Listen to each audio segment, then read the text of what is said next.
नमस्कार। सबसे बड़ा सवाल देख रहे हैं आप, मैं हूं आपके साथ पूजा। आज सवाल कि क्या बिहार में भी महाराष्ट्र वाला खेल होने वाला है। आज सवाल कि क्या नीतीश कुमार का हाल भी शरद पवार के जैसा होने वाला है। सवाल इसलिए उठ रहे हैं क्योंकि पहले उद्धव ठाकरे निपटे, फिर शरद काका का नंबर आया, तो अब अगला कौन? क्या नीतीश कुमार? सवाल इसलिए भी अहम है क्योंकि महाराष्ट्र में एनसीपी में टूट के बाद इन दिनों चर्चा तेज है कि अगला नंबर जेडीयू का है, क्योंकि बीजेपी के कई बड़े बड़े नेता का बयान सामने आया कि जेडीयू के कई नेता बीजेपी के संपर्क में है, और तो और आग में पेट्रोल डालते हुए चिराग पासवान ने भी यहां तक कह दिया कि कई विधायक उनके भी संपर्क में हैं। तो आखिर क्या चल रहा है बिहार की राजनीति में, आज इसी बड़े सवाल पे चर्चा करेंगे। बातचीत के लिए मेरे साथ स्टूडियो में मौजूद हैं कैपिटल टीवी के editor in chief doctor Manish Kumar. Doctor साहब, बहुत बहुत स्वागत है आपका। धन्यवाद। क्या बिहार में भी महाराष्ट्र की तरह खेल होने वाला है? देखिए, सुशासन बाबू के लक्षण से तो यही लग रहा है, लेकिन जो खबर आ रही है वो खबर ये है कि 30 से ज्यादा जेडीयू के विधायक वो नीतीश कुमार को छोड़ना चाह रहे हैं, क्योंकि उनको दिक्कत ये हो रही है कि अगर ये आगे चलता रहा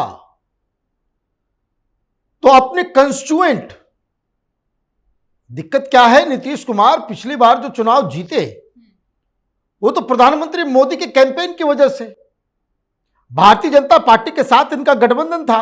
अभी देखिए कहीं कुछ मुंह से आवाज निकल रहा है कि भाई शरद पवार की पार्टी को क्यों तोड़ दिया। भाई तोड़ दिया, बेशर्मी की कोई इंतहा है। जनता ने महाराष्ट्र में शिवसेना और भारतीय जनता पार्टी को रूल करने का आदेश दिया था। पिछले दरवाजे से तुमने बिल्कुल ही अलग किस्म की अंकगणित बना करके, एक इमोरल गठबंधन बना करके आपने सरकार चलाने की कोशिश की। तो अब तो किसी को कोई शिकायत करने के लायक नहीं है, किसी का मुंह नहीं है। और नीतीश कुमार, प्रधानमंत्री मोदी का चेहरा दिखा करके तुमने वोट पाए, और जिसके खिलाफ लड़े उससे जाकर के हाथ मिला लिया। सरकार चल रही है, सीएम की कुर्सी पे फेविकॉल लगा हुआ है और कुछ आप में भी लगा हुआ है, बैठे हुए हैं मस्त होकर।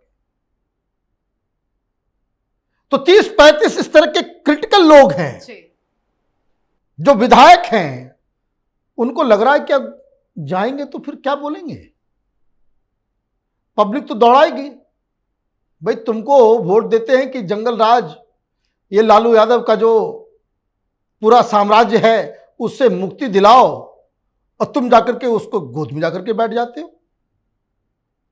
ये 2 बार हो गया, ये तो चलेगा नहीं।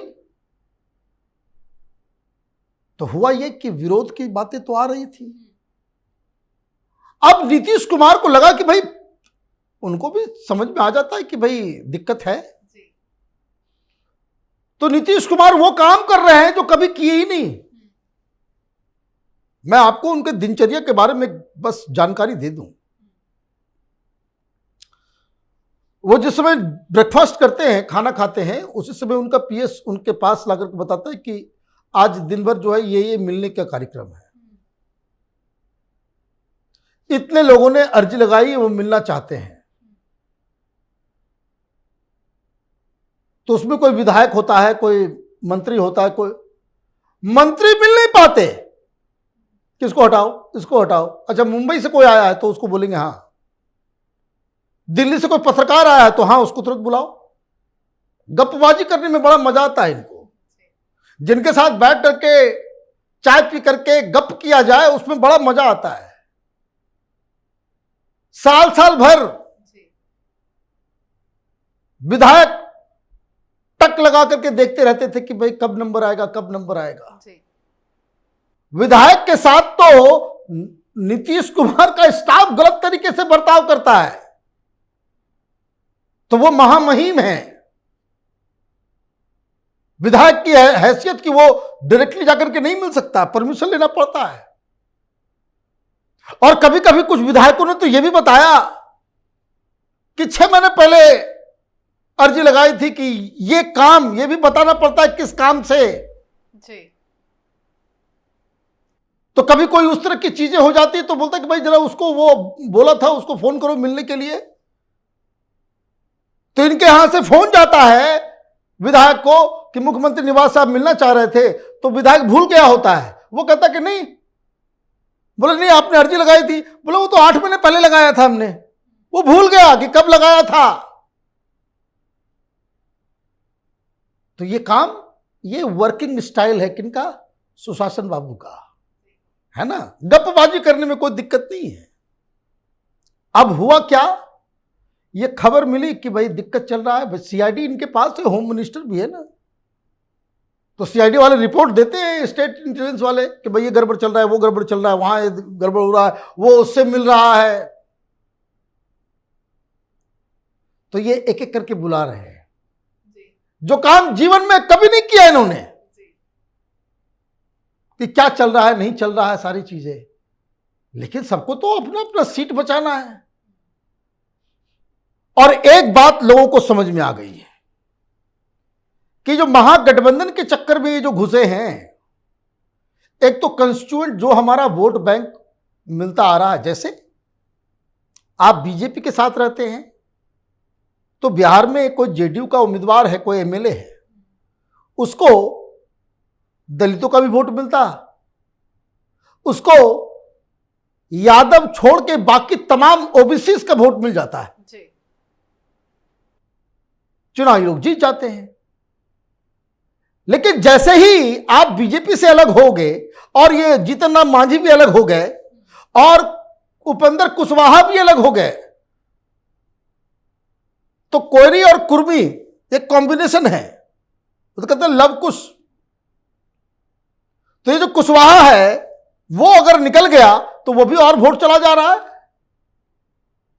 आपने जिस तरीके से बर्ताव किया उपेंद्र कुशवाहा के साथ, तो वो वोट बैंक भी गया।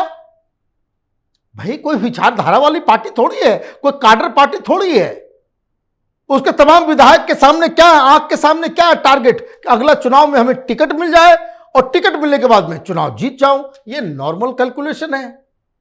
नीतीश कुमार के साथ ये सौदा नहीं दिख रहा। एक तो टिकट के ऊपर मार, और दूसरा मिल भी जाए तो आपको वोट भी ना मिले, क्योंकि ओबीसी भी चला जाएगा, सब कुशवाहा चला गया, महादलित चले गए, वोट देगा कौन? और नीतीश कुमार की इमेज वो बिल्कुल गर्त में चली गई है। तो नीतीश कुमार के चेहरे पे तो वोट पहले भी नहीं मिल रहा था, पिछले 2-3 इलेक्शन से, वो अब भी नहीं मिलेगा।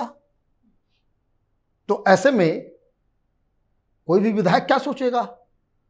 तो संख्या 30 से ज्यादा होती चली जा रही है। बस टाइम का सवाल है कि कब जो है घंटी बजे, जैसे स्कूल में छुट्टी होती है ना, घंटी बज गया तो सारे लोग भागते हैं, स्कूल से एक साथ भागेंगे बच्चे। तो बस घंटी बजाने भर की देरी है। क्या कैलकुलेशन है कि भाई लोकसभा है, भाई 16-17 आपके पास एमपीज हैं, और कोई भी कैलकुलेशन, परम्यूटेशन, कॉम्बिनेशन लगा लीजिए महागठबंधन का, बिहार के अंदर में 7-8 से ज्यादा सीटें नहीं मिलेगी। 7-8 कुल सीटें ही मिल पाएगी जेडीयू को। चाहे वहां आरजेडी भी है, वहां कांग्रेस भी लड़ेगी, वहां जेडीयू भी लड़ेगी, वहां पे वाम मोर्चा वाले भी मांगेंगे।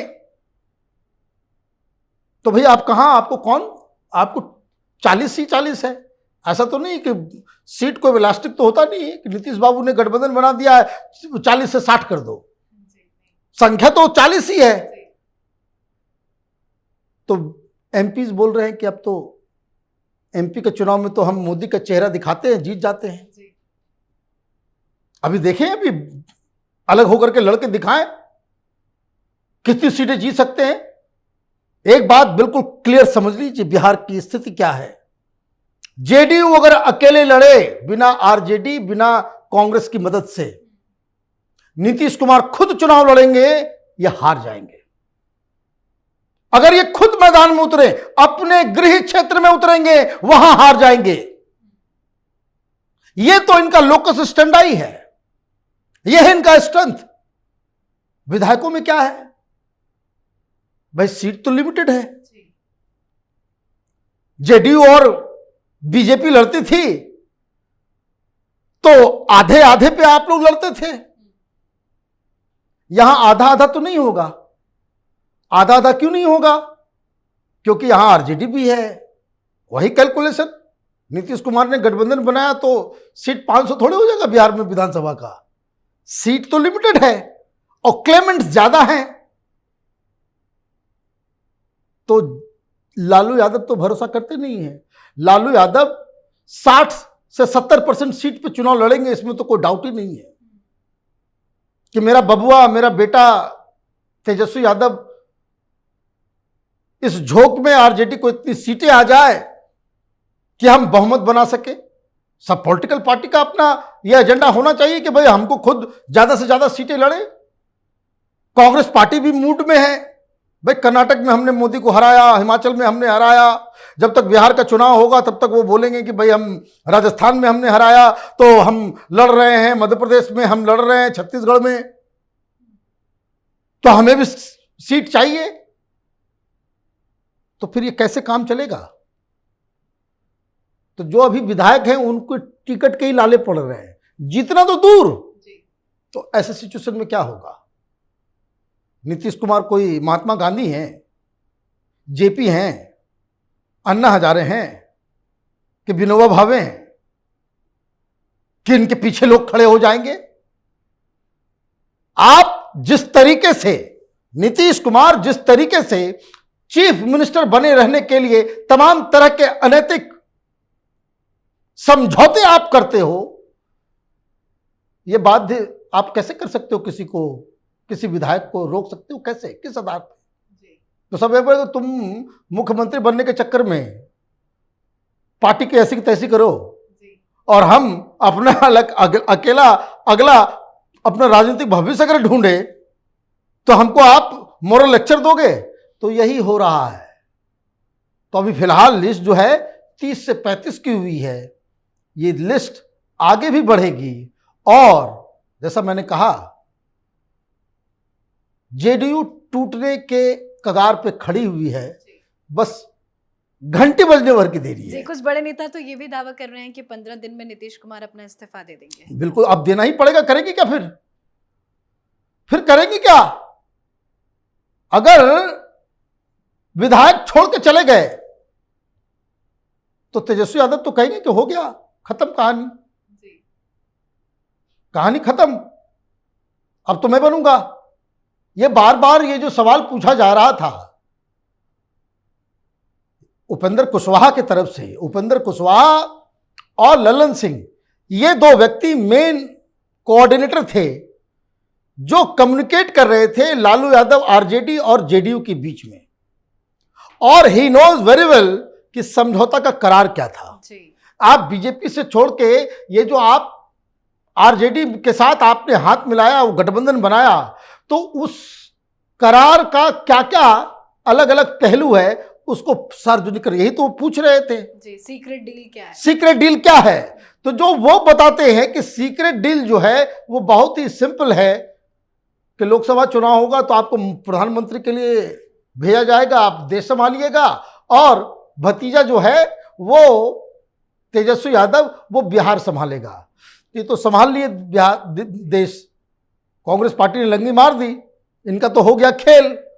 अब करार तो करार है, अब आप नहीं कर सके, आप वहां धोखा खा गए, तब उसके लिए करार तो बदला जाएगा नहीं। तेजस्वी यादव कह रहे हैं कि भाई अब हमको बनने दो, यही करार है तो यही करार है। तो भाई बताओ भाई करार क्या है, या अगर करार यही था तब तो इस्तीफा आपको देना वैसे भी पड़ेगा। जी, बहुत बहुत धन्यवाद समझाने के लिए। धन्यवाद। तो महाराष्ट्र में राजनीतिक भूचाल के बाद अगला भूचाल बिहार में होने वाला है और इस बात का डर नीतीश कुमार को भी सता रहा है। तभी वो अलग अलग विधायकों की बैठकें कर रहे हैं, विधायकों को समझाने बुझाने की कोशिश में लगे हैं। पर बीजेपी के एक के बाद एक नेताओं का बयान जिस तरह से सामने आ रहा है, उससे कहना गलत नहीं होगा कि अगला नंबर बिहार का है। अब देखते हैं बिहार में क्या नया खेल होता है। आप अपनी राय कमेंट करके जरूर लिखें। देखते रहिए कैपिटल टीवी। नमस्कार।